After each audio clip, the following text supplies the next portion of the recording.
Skying is caused from a couple different things, but primarily skying is the handle dropping to the bottom of the boat due to either the hands pushing the handle down at the catch or the body collapsing at the front end and therefore the handle going with. So the drilling sequence that we did on that was early body preparation to make sure that we've got the body set early so that they don't collapse at the front end. The progression of that drill was body over. We did a double pause drill. First was at arms away. Second pause was at body over, just to get them to separate themselves out on the drive, not to come forward all at once. The second part of that drill is to pause at body over and then at half slide. And at half slide, then the focus is to let the knees come to the chest rather than the chest to drop down to the knees. And in that, it helps them to not collapse at the front end, but rather to set the body preparation early and let the knees come to the chest, therefore keeping the handle up. I added in two separate drills which work in addition to that. One is to gunnel the handle at half slide, and that requires that the handle is pressed down to the gunnel, and all of the motion from half slide to the catch is handle up, blade to the water. So it teaches them that the motion is handle forward and blade handle up and blade to the water. The second drill that we added to that is crossover drill, and crossover drill is a drill that I learned from U.S. Rowing Coach Drills, which has worked beautifully, and that is a drill that you cross the outside over the inside. It keeps the inside shoulder pressed down, and it does not allow you to drop the outside shoulder, which typically creates the skying motion. Less powerful here, more just feeling the rotation into the front end. So we're not dropping the outside shoulder down at the catch.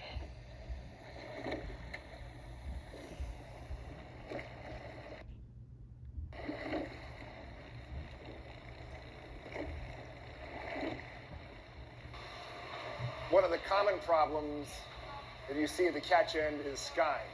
When the oar is coming back, and then before they go in the water, the blade comes way up in the air, up in here, and then you have to chop it down, and more often than not, you go deep.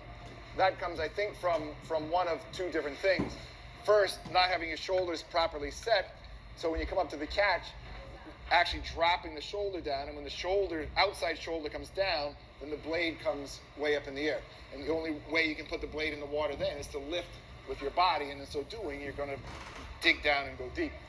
The other thing that happens quite often is, particularly with newer rowers, is that when they square the blade up, instead of keeping the blade, the oar handle on a plane and squaring up around the oar handle, keeping this on a plane, they keep their wrist on a plane and drop the oar handle down. And as they drop the oar handle down, keeping their wrist on one plane, the blade goes way up in the air. So it's usually one of those two things which causes skying at the catch. And then we have to figure out how to recover from there. Let's go half slide, hold. Pausing at half slide, please.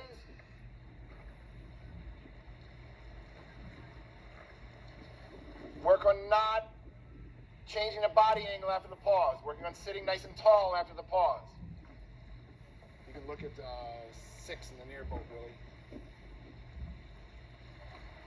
Set, the closer you get up to the catch end, the lower you get. Let's keep your shoulders parallel to the oar handle. Don't drop that outside shoulder down. It brings your blade up in the air.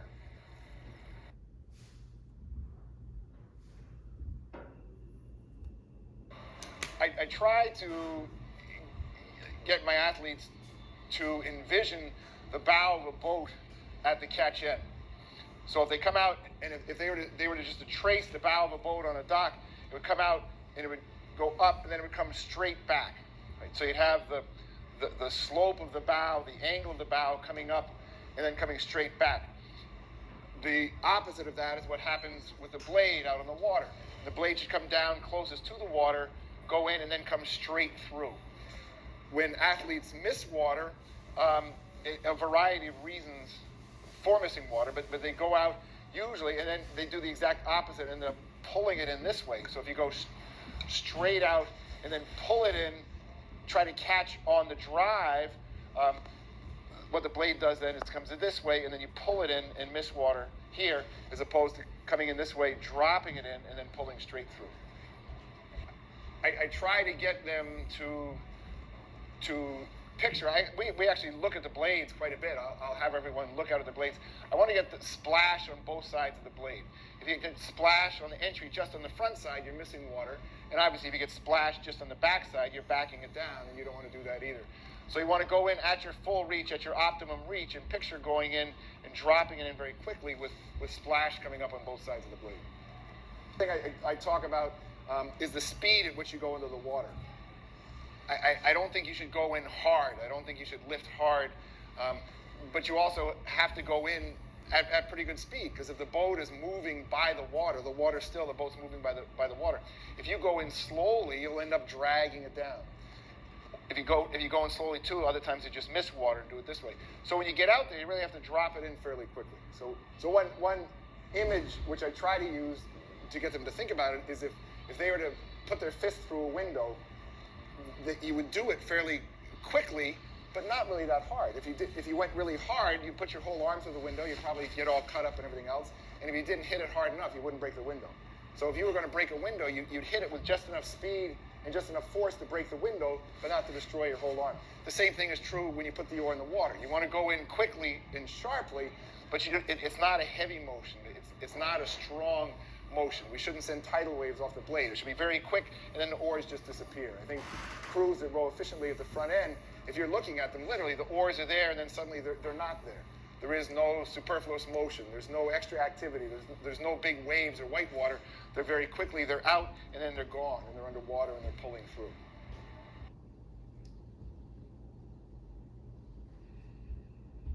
For me, what I call a slow catch is one where the athlete isn't putting the blade in the water when they're at their maximum extension of the catch. They get out to that maximum extension, then typically they either open their bodies or drive their legs before the blade goes in the water. So first I try to explain to them what I want to see is I want to see that blade going in when they, simultaneously with them achieving the body position. They don't want to get that maximum body position extension and then think about putting their blade in the water. They want to try to time it so their blade is in the water when they achieve that position. One of the things I'll do, especially for slow catches, is have the athlete try to teach themselves. And I find that works for a lot of things. Going too deep, that's another one, where there's nothing wrong with having the athlete go turn their head and look at the oar. And then they can see themselves what the blade's doing at the catch. Now I tell them that what it should look like for them is it should look like a nice V splash, a splash off the front face of the blade and a splash off the back face of the blade. The splashes should be roughly equal in size and not really big. And then we just take some strokes and I have them watch it. They can see what the splash is. They can experiment themselves and see what different body motions are going to produce on that blade in terms of the splashes. And when I see one that I like, I make sure to tell them so that they know, okay, that was a good one. For 5 more strokes, I want you to teach yourself how to get that V catch and be thinking about what it feels like when you see that splash on both sides of the blade. And you just do that over and over again, and pretty soon they're able to reproduce it. Then you ask them, okay, let's take 5 strokes where you're not watching your blade. And again, give them that immediate feedback. That was a good one, that wasn't a good one.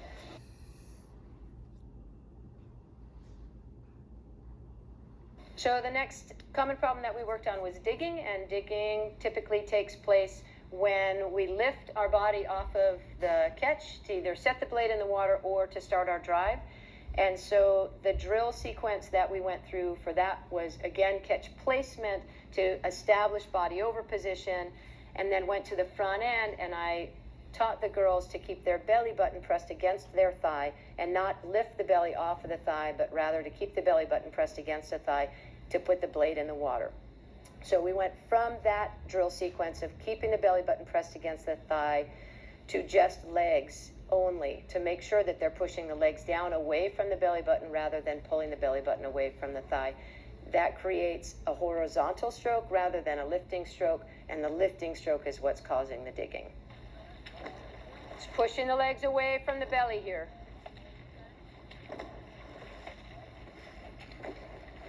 I added to that stroke an additional drill, which we talk about, that is just to bury half of the blade. This is a drill where they can look at their blade, and instead of seeing that it's buried into half the shaft, they can actually see the water line. You can bring that to their attention. They work on just burying half of the blade.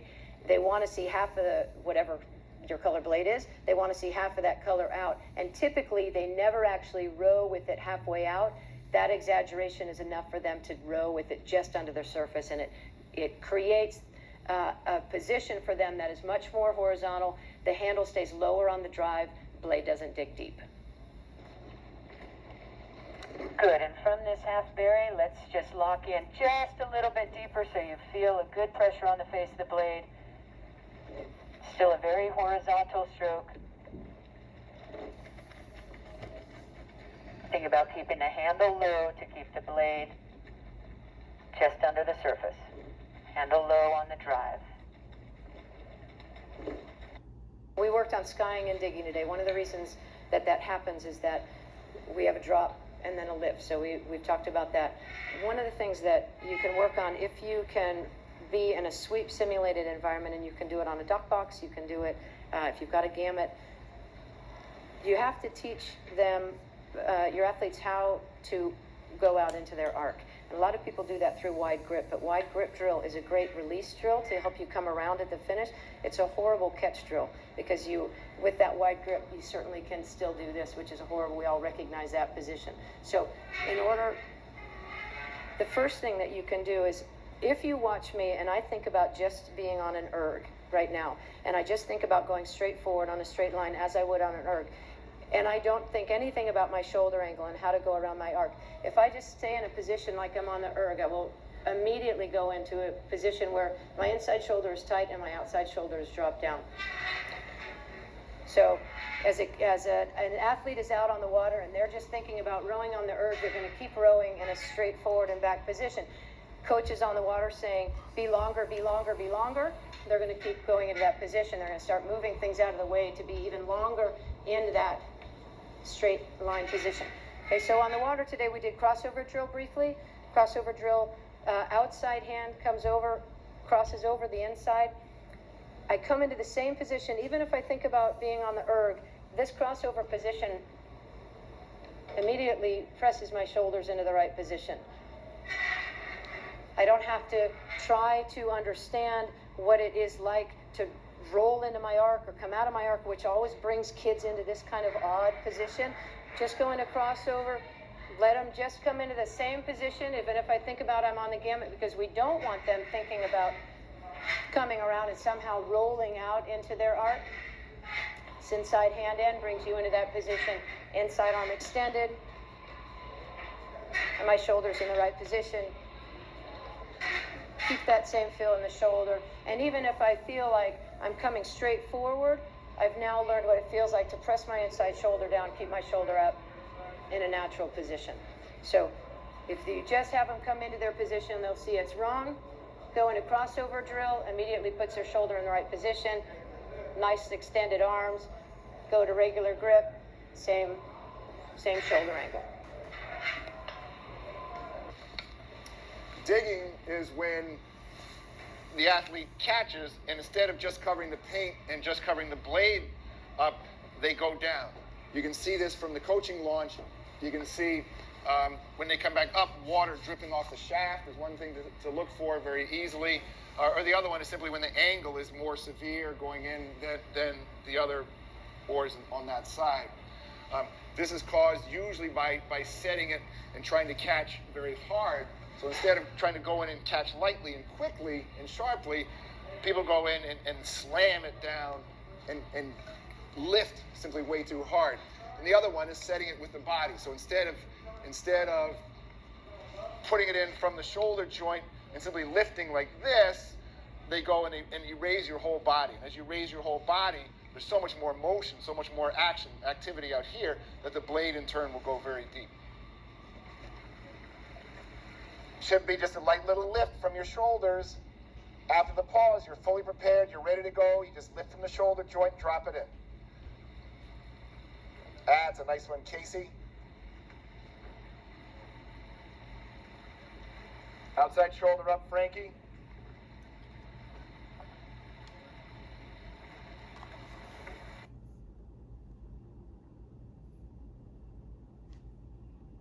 In the warm-up, in the beginning of our practice,